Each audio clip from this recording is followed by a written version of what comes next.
El 10º día del 7º mes, el sumo sacerdote entraba en el lugar santísimo del santuario para hacer sacrificios de reconciliación por los pecados de toda la nación. Ese día, el tabernáculo y el campamento israelita quedaban sin rastro de pecado alguno. El día de expiación prefigura el día cuando en toda la tierra no quedará rastro de pecado. Apocalipsis 21:27.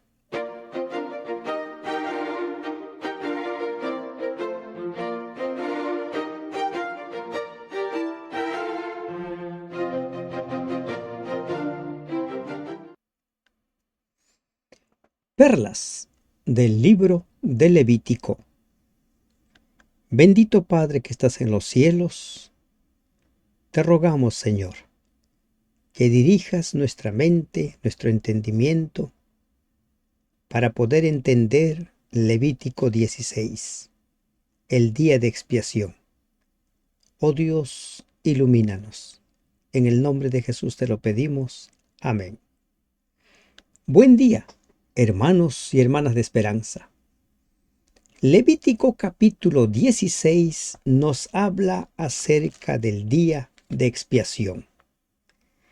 Hasta aquí hemos visto los diversos tipos de sacrificios y ofrendas que se presentaban, y también la palabra de Dios nos habla en qué situaciones una persona era alejada del santuario, no podía presentarse delante de Dios, no solo cuando había cometido pecado explícito, sino también en casos de impureza ceremonial.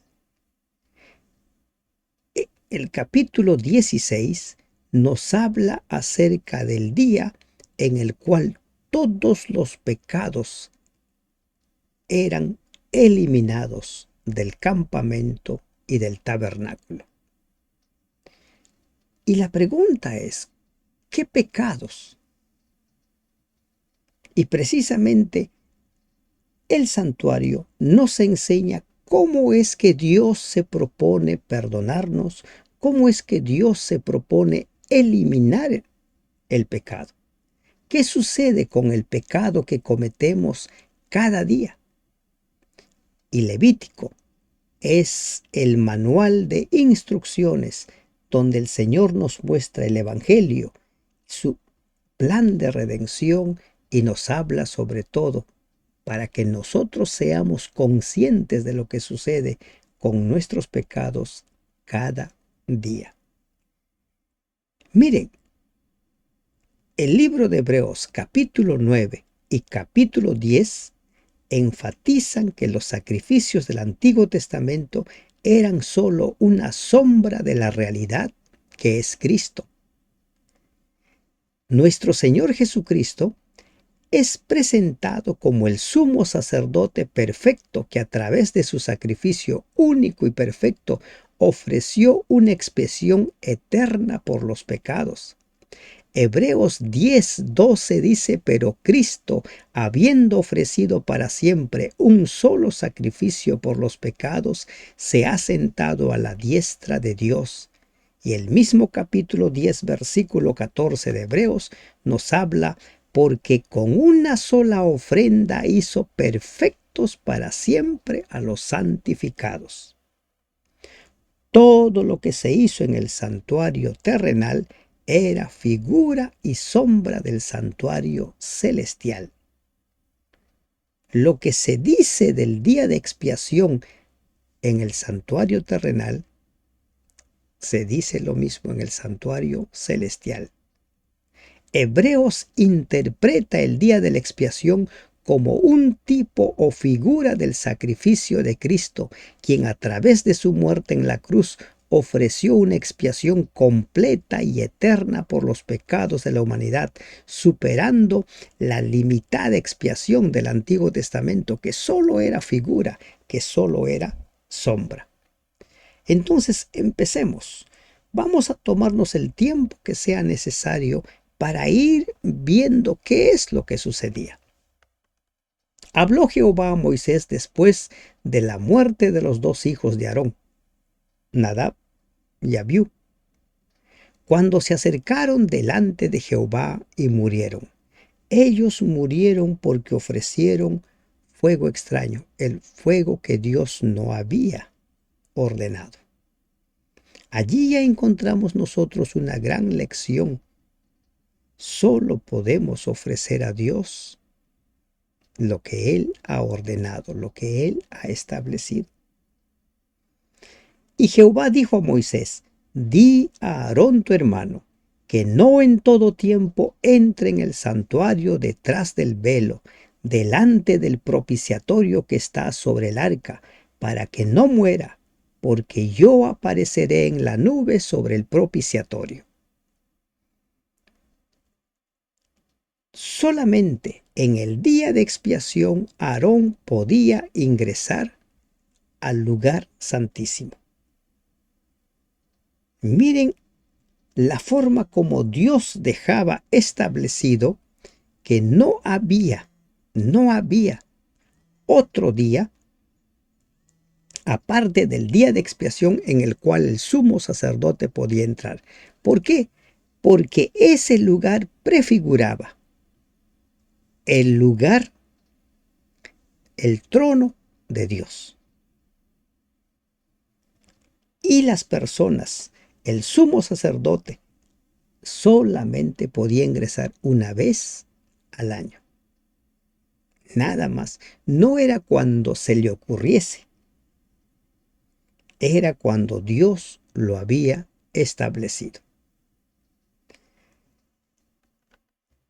Con esto entrará Aarón en el santuario, con un becerro para expiación y un carnero para holocausto. Recordemos algo. Miren, ¿qué sucedía cada día? Cada día la persona se presentaba con el animal que iba a sacrificar. Ponía sus manos sobre la cabeza del animal. El animal se convertía en el sustituto de esa persona. Cargaba con los pecados de esa persona. Y ese animal, como la paga del pecado es muerte, moría. ¿Por qué? Porque era símbolo de Cristo. Nada más. Moría y simbólicamente por medio de su sangre, los pecados eran acumulados en el santuario. ¿Cómo es esto? Para muchos es difícil entender cómo es que en el santuario celestial van a haber pecados acumulados. Es cierto, nos cuesta entender, nos resulta difícil, pero es lo que dice la palabra de Dios. Así lo dice la palabra de Dios. Cada vez que usted confiesa sus pecados son como una especie de almacenados allí en el lugar santísimo. Difícil de entender, ¿verdad? Es cierto, ese es uno de los misterios que la Biblia nos habla. En su carta a los Corintios, el apóstol Pablo dice que Cristo cargó con nuestros pecados, pero no se volvió pecador. No se manchó con esos pecados. Él continuó siendo sin pecado. Pero al cargar con nuestros pecados como el Cordero de Dios, murió como nuestro sustituto. Entonces imagínense de los cientos y miles o millones de personas que cada día confesaban sus pecados, esos pecados eran almacenados en ese lugar. Insisto, cuesta entender cómo es que en el santuario celestial, en el trono de Dios, se van a acumular los pecados. Es lo que Dios está enseñando al pueblo. Entonces, ese día, el día 10, el sumo sacerdote era el único que oficiaba. Con esto entrará Aarón en el santuario, con un becerro para expiación y un carnero para holocausto. Holocausto, la ofrenda de consagración, y el de expiación, el perdón de los pecados, la limpieza de los pecados. siempre de por medio la sangre.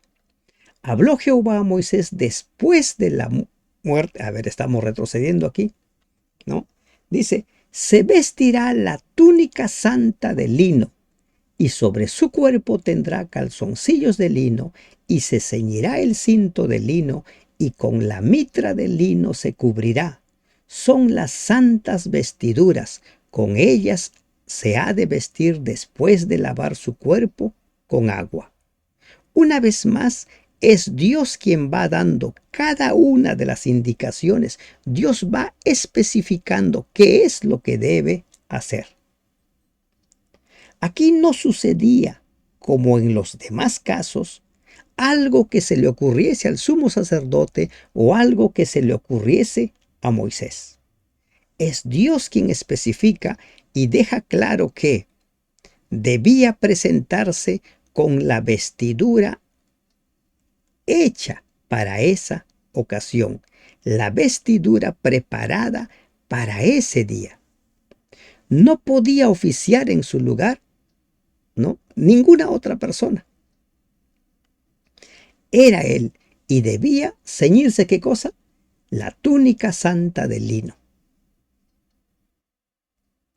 Y todas las demás prendas. ¿Por qué esto? Recuerden, este hombre era símbolo de nuestro sumo sacerdote Cristo. En el día de expiación, el sumo sacerdote en persona oficiaba en todas las fases del servicio. La túnica santa se parecía a la túnica de los sacerdotes comunes, con excepción de los bordados. Era una vestidura única para él. El sumo sacerdote se cambiaba de vestimenta varias veces durante el día, lavándose todo el cuerpo cada vez que se mudaba. A la primera luz del día, según lo afirma el Talmud, se quitaba sus ropas personales y vestía las vestimentas áureas. Así ataviado, dirigía los servicios regulares de la mañana. Paso a paso. ¿Qué pasaba si uno de esos pasos no era tenido en cuenta? Podía morir. Por esa razón, no se podía pasar nada. Y de la congregación de los hijos de Israel tomará 2 machos cabríos para expiación y un carnero para holocausto. 2 machos cabríos para expiación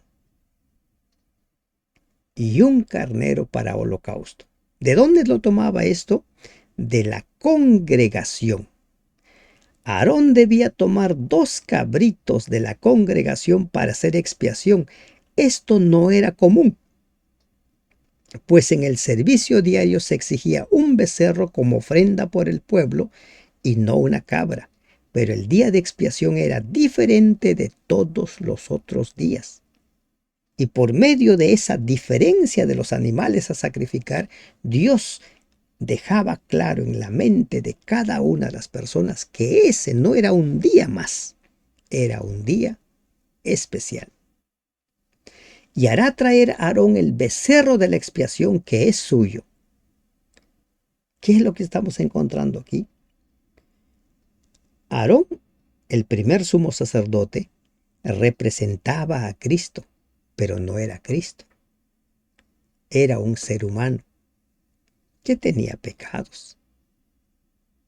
Entonces él debía ofrecer la expiación por sí y hará la reconciliación por sí y por su casa. No podía él simplemente presentarse directamente, estoy limpio. Y aquí encontramos una gran perla. Antes de presentarnos ante Dios, hemos de confesar nuestros pecados, hemos de suplicar que la sangre de Cristo nos limpie de todo nuestro pecado. Hacer la expiación por nosotros con la sangre de Cristo que fue derramado una vez y para siempre. El becerro debía ser ofrecido por Aarón y su familia. Solo él debía oficiar en esta ocasión solemne y debía estar libre de toda mancha de pecado, a fin de simbolizar debidamente a Cristo en su papel de mediador. Juan 17:19. Los otros sacerdotes ayudaban, pero no ofrecían ningún sacrificio. Después tomará los 2 cabríos y los presentará delante de Jehová a la puerta del tabernáculo de reunión. Y echará suertes Aarón sobre los 2 cabríos, una suerte por Jehová y otra suerte por Azazel. Aarón debía tomar esos 2 cabríos que había sido presentado por el pueblo. ¿Dónde debía ponerlo? A la puerta del tabernáculo de reunión. Y se echaba suertes. ¿Cómo es que se echaba suertes? Hay muchas cosas que se dicen al respecto. Uno dice que se ponían 2 objetos con inscripciones en una urna u otro depósito y luego se los sacaba. De esa manera la selección quedaba en manos de Dios. En tiempos remotos se usaban pedazos de madera con inscripciones que marcaban uno para el Señor y otro para Azazel. Posteriormente se hicieron de materiales más nobles, aún de oro, según el Talmud. Pero tenían que asegurarse que la suerte que caía para Jehová y para Azazel, esa debía respetarse, porque uno moriría y el otro no moriría. Por lo menos ese mismo día no moría, porque ese macho cabrío para Azazel era expulsado del campamento. Entonces, nos encontramos nosotros con este término, Azazel. ¿Quién es Azazel? Miren, hay muchas ideas en relación a Azazel, pero como hemos mencionado, si nos vamos a guiar por las ideas que hay, vamos a tener un problema porque van a surgir muchas ideas. Lo que queda claro aquí es que el cordero o el macho cabrío que caía por suerte para Jehová era sacrificado y el otro macho cabrío para Azazel no era sacrificado.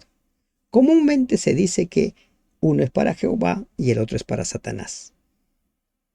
Y entonces surge la pregunta y el dilema. ¿Satanás carga con el pecado de la humanidad? ¿Es él quien va a cargar con el pecado de la humanidad? ¿Hay algún pasaje donde diga que Satanás va a cargar con todos los pecados de la humanidad? No encontramos un pasaje. Nosotros encontramos que Cristo es quien cargó con los pecados de toda la humanidad. Encontramos que Cristo es el que fue sacrificado.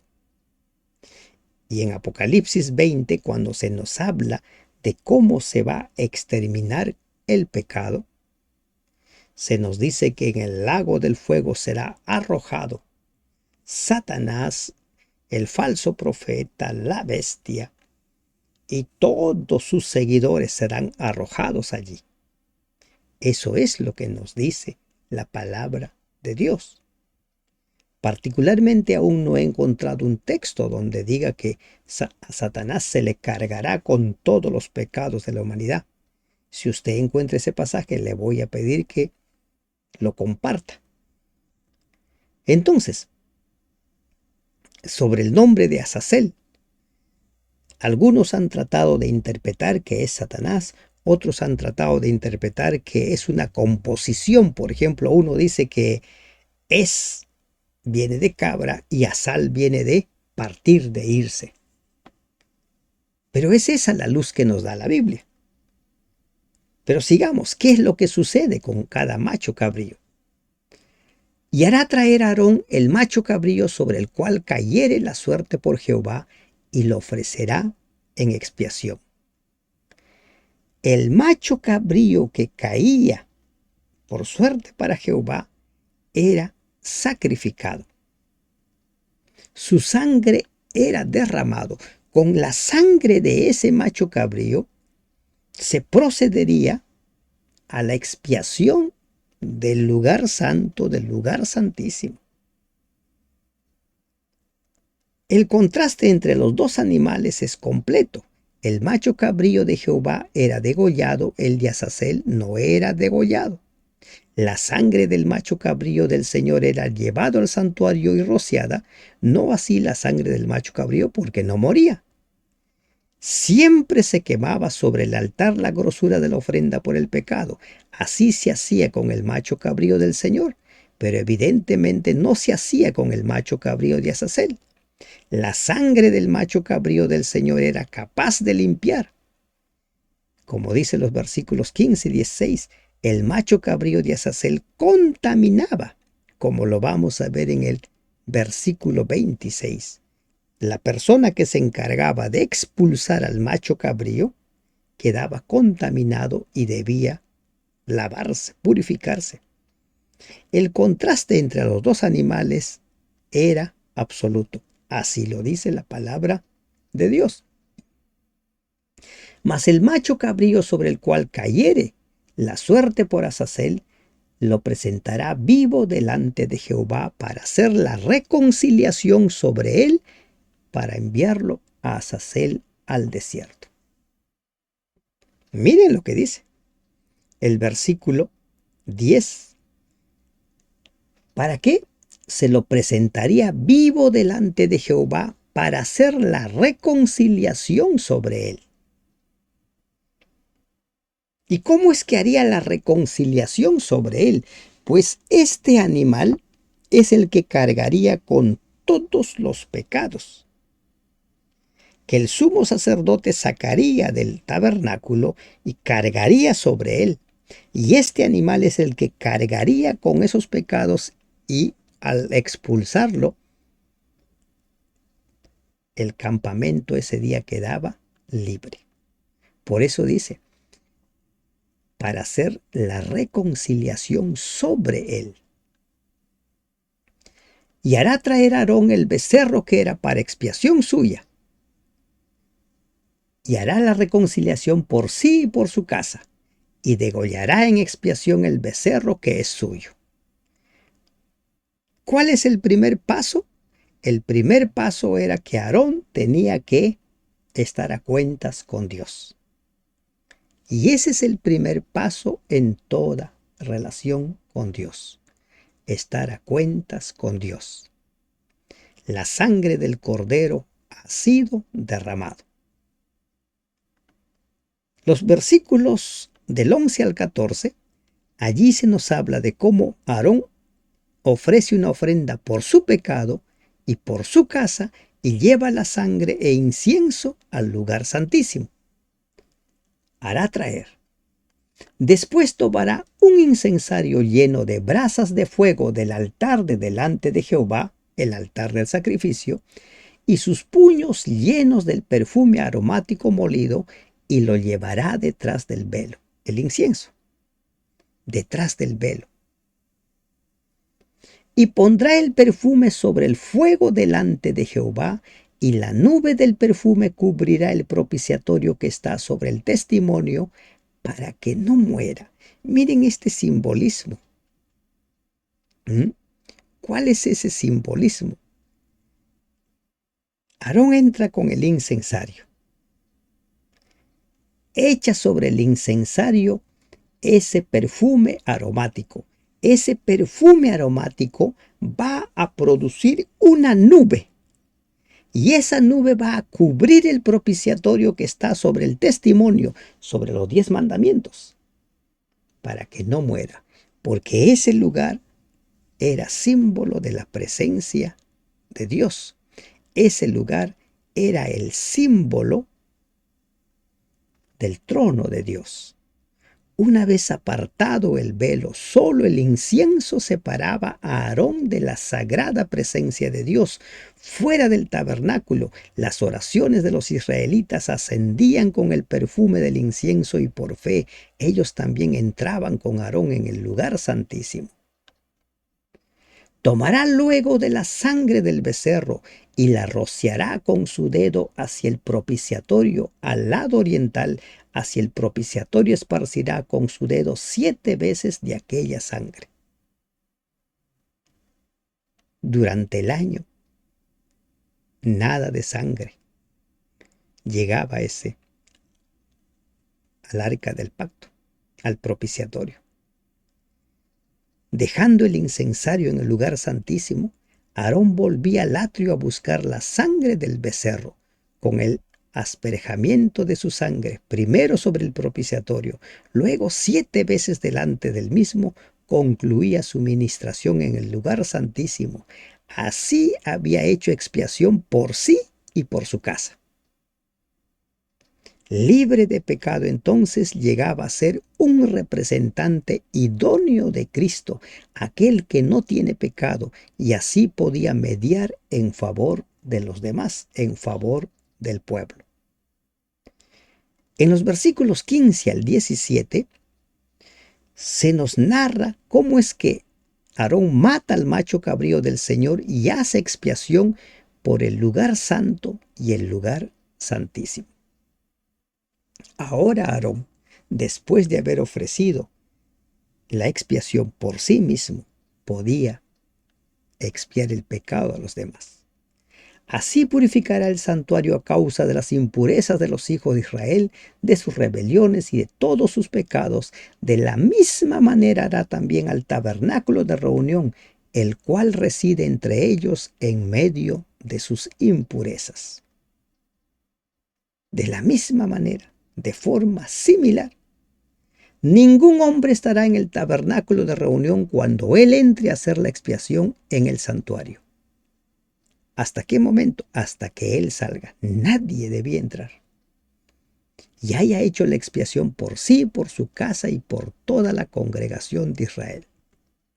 Los colaboradores estaban fuera, pero no entraban al tabernáculo de reunión. Esa era una orden clara y directa. Ese día había llegado para dejar libre de pecado todo lo que había en ese lugar, todos los pecados acumulados de todo el año. Y saldrá al altar que está delante de Jehová, y lo expiará y tomará de la sangre del becerro y de la sangre del macho cabrío, y lo pondrá sobre los cuernos del altar alrededor. Y esparcirá sobre él de la sangre con su dedo 7 veces, y lo limpiará y lo santificará de las inmundicias de los hijos de Israel. Todos los pecados que habían sido, ¿qué?, acumulados a lo largo del año.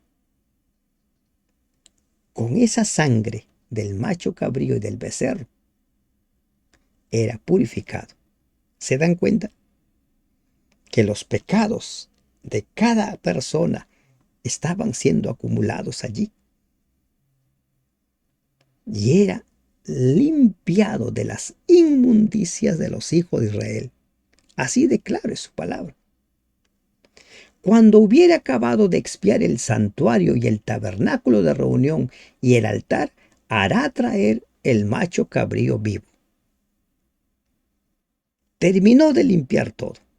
Terminó de cargar con los pecados de todo. Miren, mientras Aarón hacía cada uno de estas partes del ceremonial, ahora esos pecados estaban siendo cargados sobre él. Todos los pecados, como una especie de, ¿cómo podríamos? Como una especie de imán que iba cargando con todos los pecados, iba dejando limpio, no quedaba nada allí. Entonces dice, hará traer el macho cabrío vivo.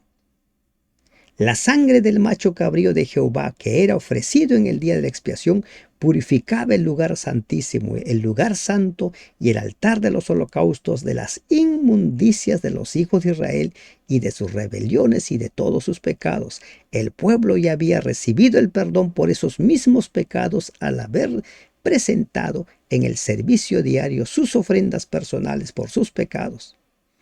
Usted hoy día se confiesa, usted queda perdonado, pero sus pecados quedan acumulados hasta el día de expiación. Esa es la enseñanza en esta parte del ritual del santuario terrenal. El pueblo había recibido el perdón. ¿Cuándo recibe el perdón el pueblo? Cuando lo confiesa y cuando no vuelve a pecar en lo mismo. Y saldrá, y pondrá Aarón sus 2 manos sobre la cabeza del macho cabrío vivo, y confesará sobre él todas las iniquidades de los hijos de Israel, todas sus rebeliones y todos sus pecados, poniéndolos así sobre la cabeza del macho cabrío, y lo enviará al desierto por mano de un hombre destinado para esto. ¿Qué está haciendo ahora? Con todos los pecados que ha cargado sobre sí Aarón, símbolo de Cristo. Ahora va a cargar esos pecados sobre este macho cabrío vivo que por suerte cayó para Azazel. Y una vez que cargó todos esos pecados sobre ese macho cabrío, un hombre que ya había sido previamente elegido llevaba a este macho cabrío al desierto. Allí terminaba todo. Y aquel macho cabrío llevará sobre sí todas las iniquidades de ellos a tierra inhabitada, y dejará ir el macho cabrío por el desierto. Los israelitas sabían que habían pecado y que no alcanzaban la norma de lo que Dios esperaba de ellos. Sin embargo, durante el día de la expiación habían tenido una demostración visual del completo alejamiento de los pecados que habían confesado y que les habían sido perdonados durante el año que había terminado, y podían ver también la bondad de Dios al haberles preservado la vida. Sabían que no merecían la gracia que les había sido extendida. Sin embargo, por la sangre derramada del sacrificio del día de expiación, el mismo registro de sus pecados perdonados había sido raído del santuario. Al contemplar la partida del macho cabrío de Azazel, eran testigos del último acto del drama. Del último acto del drama. Miren, ¿qué dice Salmo 7:16? ¿Qué nos dice? Busquemos Salmo capítulo 7, versículo 16. Vamos a leer qué dice Salmo 7:16. Dice: su iniquidad volverá sobre su cabeza, y su agravio caerá sobre su propia coronilla. Aquí el Salmo nos está hablando de que la iniquidad caerá sobre Satanás. Y el gran dilema, la gran pregunta es: ¿todos los pecados caerán sobre Satanás? ¿O todos los pecados caen sobre Cristo? Quien carga con nuestros pecados es Cristo, y por eso tuvo que morir, por eso se convirtió en el Cordero de Dios. Pero al final, Satanás cargará con toda la responsabilidad de su obra, de lo que él ha hecho. Por eso dice Apocalipsis capítulo 20, versículo 10, ¿qué es lo que nos habla? Nos habla del triste final de Satanás, y el diablo que los engañaba fue lanzado en el lago de fuego y azufre, donde estaba la bestia y el falso profeta, y serán atormentados día y noche por los siglos de los siglos. Al final Satanás será destruido. Pero la gran pregunta es: ¿cargará Satanás con todos los pecados? Y se convierte en el que hace la expiación. Satanás no hace expiación. Es Cristo quien hace la expiación. Pero sí, Satanás será destruido por haber sido el instigador de todos los pecados que se han cometido. Satanás será destruido definitivamente. Algunos ven en este macho cabrío que es arrojado al desierto como el Satanás que será arrojado. Pero insisto, en la obra de nuestra salvación es Cristo quien lo hace todo. Después vendrá Aarón al tabernáculo de reunión y se quitará las vestiduras de lino que había vestido para entrar en el santuario y las pondrá allí.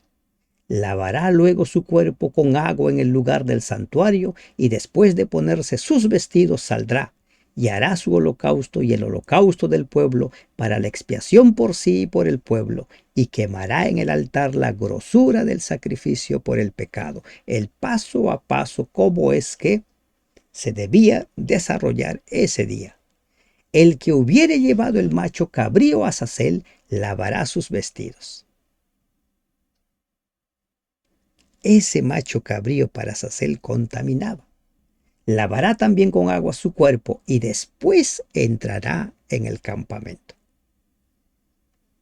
El hecho de haber conducido a ese macho cabrío destinado para Azazel. Y sacarán fuera del campamento el becerro y el macho cabrío inmolados por el pecado, cuya sangre fue llevada al santuario para hacer la expiación, y quemarán en el fuego su piel, su carne y su estiércol. Recuerden que siempre que la sangre ingresaba al santuario, el animal debía ser quemado completamente fuera. El que los quemare lavará sus vestidos, lavará también su cuerpo con agua, y después podrá entrar en el campamento. Cada vez que salían fuera, era como que se contaminaban y debían lavarse y cambiarse las vestiduras y volver a ingresar. Miren, esto es los que conocen cómo funciona esto, por ejemplo, la limpieza en una sala de cirugía. Todo tiene que estar limpio. Y aquí estamos encontrando algo similar. Limpio, no podía haber ninguna sombra de mancha. Como dice Efesios, ni sombra de mancha, ni arruga, ni cosa semejante.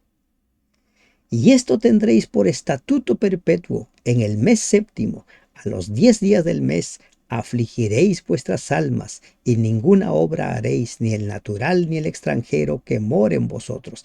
Era un sábado ceremonial, como nosotros hoy en día conocemos los feriados. Porque en este día se hará expiación por vosotros, y seréis limpios de todos vuestros pecados delante de Jehová.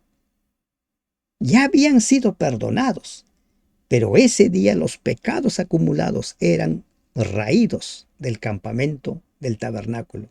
Día de reposo es para vosotros, y afligiréis vuestras almas, el estatuto perpetuo. Recuerden que perpetuo tiene que ver hasta cuándo dura. El servicio del santuario tenía razón de ser hasta cuando muriera el Cordero de Dios. Tal como hemos visto en la parte introductoria, Hebreos capítulo 10 nos habla del ministerio de Cristo en el santuario celestial. Hará la expiación el sacerdote que fuere ungido y consagrado para ser sacerdote en lugar de su padre, y se vestirá las vestiduras de lino, las vestiduras sagradas. Aquí se nos está hablando acerca de la sucesión, cuando ya Aarón muriera. El sustituto, el sucesor, haría lo mismo. Hará la expiación por el santuario santo, el tabernáculo de reunión. También hará expiación por el altar, por los sacerdotes y por todo el pueblo de la congregación. Y esto tendréis como estatuto perpetuo, para hacer expiación una vez al año por todos los pecados de Israel. Y Moisés lo hizo como Jehová lo había mandado.